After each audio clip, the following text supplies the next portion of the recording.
Olá, meus queridos alunos da Universidade de Taubaté. Adentramos agora na 10ª semana aí do Portal EVA, enfim, a todos aqueles que acompanham as aulas desde a 3ª semana, lembrando que a 1ª e a 2ª semana do Portal EVA foi alimentado pelos professores Rodrigo Romero e professor Wagner, que foram as atividades estas aí trazidas como instrumento 1 e instrumento 2 aí, enfim, de vocês. É possível a entrega ainda dos trabalhos, aqueles alunos que não entregaram, é possível enviar no e-mail andré.asaugustinho@unital.br. Essas atividades podem ser entregues aí até domingo agora, domingo dia 31 de maio, nessa 10ª semana. Bom, o momento do nosso país que aí já atinge o 2º lugar, enfim, de mais casos da pandemia, aí, mais casos identificados do coronavírus. Há indícios de retorno à normalidade das atividades tidas como não essenciais, enfim, a partir do dia 1º de junho. Vamos aguardar aí o deslinde da próxima semana. Reitero a todos vocês, a prova de vocês será composta por 6 questões objetivas, questões essas alimentadas aí na página, no portal EVA, no dia da atividade, no horário que seria o normal de aula. Então os alunos devem logar no sistema EVA, devem logar aí no horário da prova. Aqueles alunos que não têm acesso à internet, estão com dificuldade, enfim, comuniquem aí representantes de sala, demais colegas, enfim, que é possível, estará disponibilizado aí o laboratório do Departamento de Ciências Jurídicas da Unital, para que esse aluno, no horário das provas, realize ali a atividade sem custo algum, enfim, verificado aí a normalidade, o uso da máscara, a utilização de álcool gel. As provas poderão se valer de consulta, então todos os alunos aí poderão consultar na realização da prova, então está aberto aí a consulta à legislação, enfim, é possível então a consulta no ato da realização da prova, até porque se torna inviável aí um controle do professor de acordo com o material que o aluno, ao realizar via portal na sua residência, utiliza. Legal? Então essa aí são as notas iniciais dessa nossa 10ª semana. Estamos chegando aí ao fim de todo o conteúdo programático, enfim, e por isso já adentraremos aí nas próximas semanas, aí na 2ª quinzena já de junho, iniciaremos as provas, período de provas aí então, com início no dia 17 de junho, né? Na verdade, início dia 15 de junho, e aí perpassa até o final, até aí o dia 26 de junho, o período de provas oficiais, onde o aluno estará realizando via portal EVA. Legal? Então vamos adentrar aí, finalizando o nosso conteúdo programático na aula de hoje.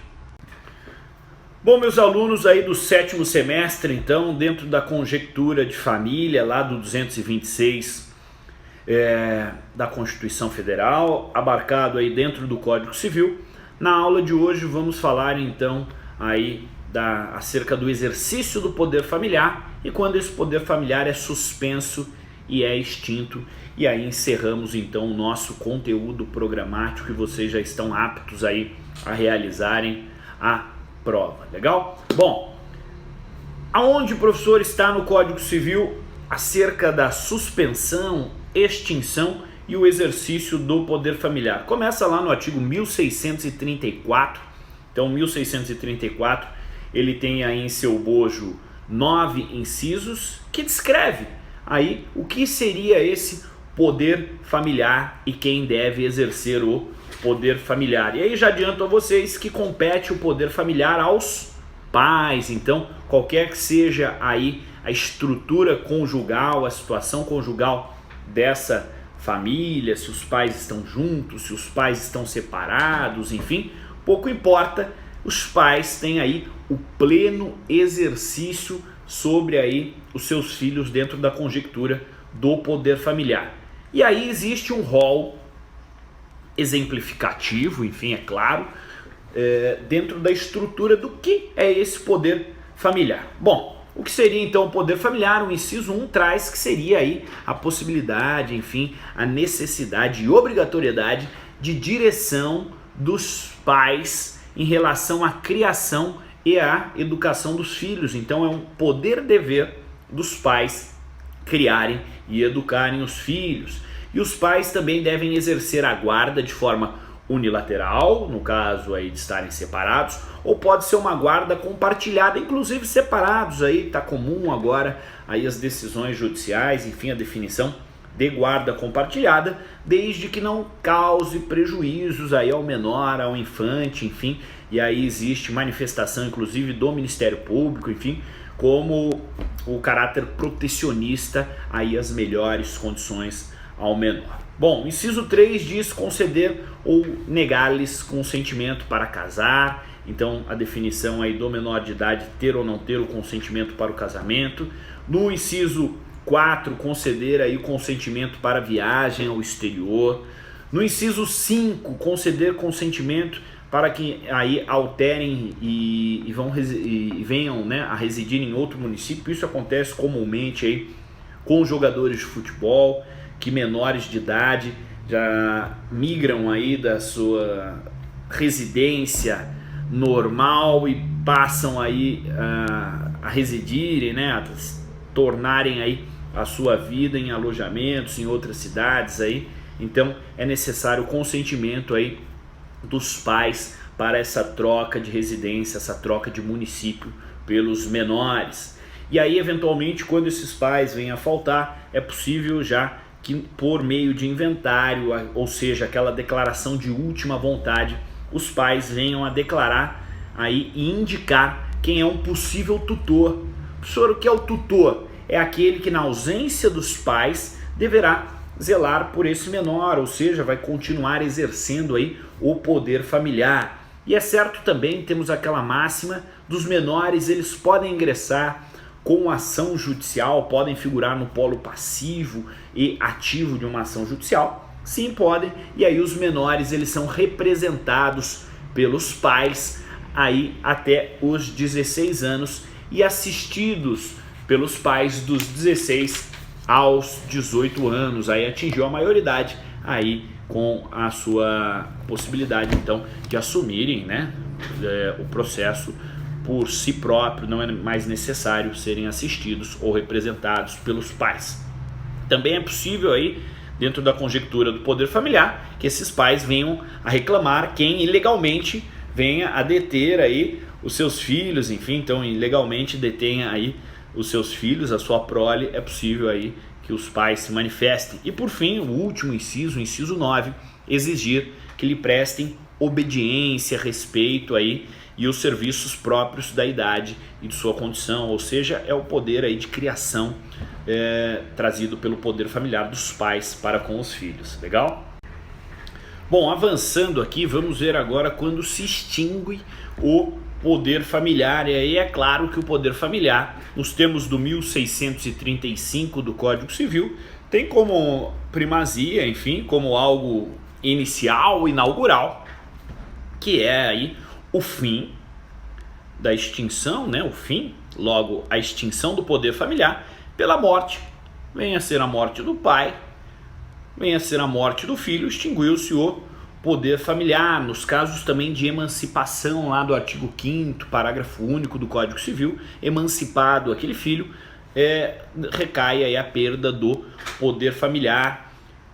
Pela maioridade desse filho também, o filho atingiu a maioridade, extingue-se o poder familiar. No caso de adoção, ou seja, o filho ali era deixado, enfim, e aí outra família vem adotar esse filho, extingue-se também o poder familiar. Ou por decisão judicial, lá nos termos do 1638, que a gente vai ver daqui a pouco aí, enfim, que são os casos de perda, os casos de perda do poder familiar. Então a extinção aí no caso de morte, no caso de adoção, caso de emancipação, pela maioridade, e lá os casos de perda do 1638 que a gente já vai ver adiante.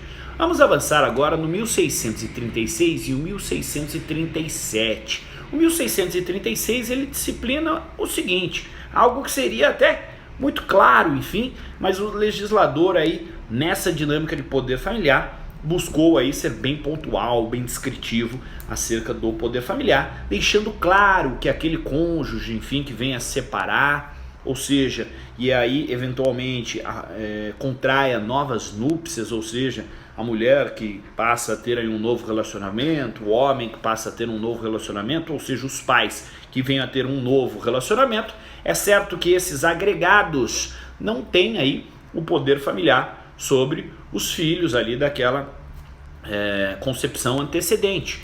E nada muda a relação dos pais que contraíram novas núpcias em face do poder familiar com os seus filhos. É mantido de forma normal, sem interferência desses terceiros que adentram aí ao poder familiar. Legal? Beleza. E o 1637, ele fala acerca da suspensão, que são aqueles casos aí onde o pai ou a mãe abusa da autoridade, ou seja, faltando aí com os deveres inerentes ao poder familiar, lá os deveres contidos no 1634, eventualmente utilizando o nome até dos filhos menores aí para contrair dívidas, enfim, aí por meio de denúncia de algum parente ou inclusive aí do Ministério Público, que é o fiscal da lei, que é aquele que protege aí, enfim, os menores.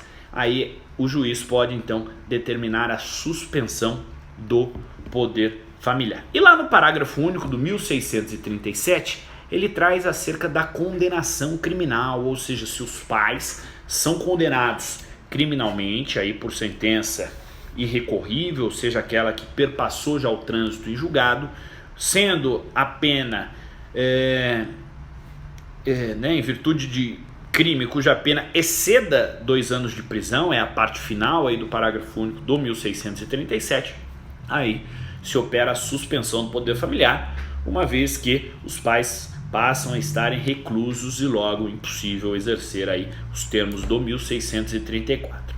Bom, agora chegamos aí na perda do poder de família, que é o artigo 1638.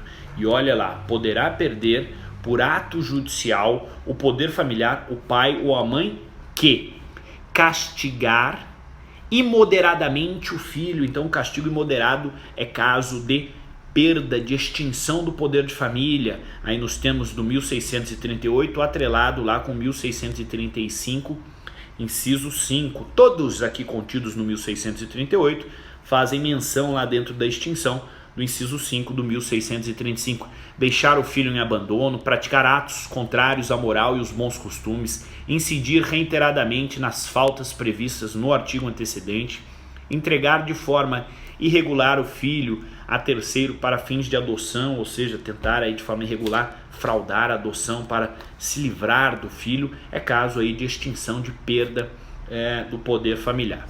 E o parágrafo único diz: perderá também por ato judicial o poder familiar aquele que... E aí vamos ver agora os incisos dessa perda aí do poder familiar. Bom, então pode ser declarado aí a perda do poder familiar por decisão judicial nos seguintes casos: quando o pai, por exemplo, mata a mãe ou a mãe mata o pai, que é aqui os termos: praticar contra outrem igualmente titular do mesmo poder familiar, homicídio, feminicídio, lesão corporal de natureza grave ou seguida de morte, quando se tratar de crime doloso envolvendo violência doméstica e familiar. Aí é o caso então de perda do poder familiar. No B, estupro ou outro crime contra a dignidade sexual, aí com pena de reclusão. Então são casos aí que se opera aí a perda do poder familiar. Também praticar contra filho ou filha ou outro descendente aí dentro da conjectura, enfim, do poder familiar. Os mesmos itens: homicídio, feminicídio, lesão corporal, estupro de vulnerável, enfim, aquele menor de 14 anos, a menor de 14 anos, ou crime contra a dignidade sexual sujeito à pena de reclusão, e aí a questão seguida de morte também, a lesão corporal, natureza grave. Então são casos aí declarados por meio de decisão judicial que venham a ferir tanto a prole, tanto aí aquele próprio que recebe o poder familiar, como também aí ou o pai ou a mãe, aquele que exerce o poder familiar e tem um choque, enfim, na verdade um conflito entre eles aí de natureza sexual, lesão corporal, homicídio aí, que vem então acabar com a relação do poder familiar. Legal? Bom, eventuais dúvidas, canto superior direito aqui do EVA, grande abraço para vocês, aguardo vocês na prova, legal? Então aí comecem a estudar, enfim, revejam as nossas videoaulas, estudem aí uma boa doutrina, acompanhem aí os artigos de lei, leia o Código Civil em relação à nossa matéria, leia a Constituição Federal, lá o 226, e aí vocês estarão aptos para resolverem a prova de 6 questões objetivas alimentada no portal EVA. Grande abraço!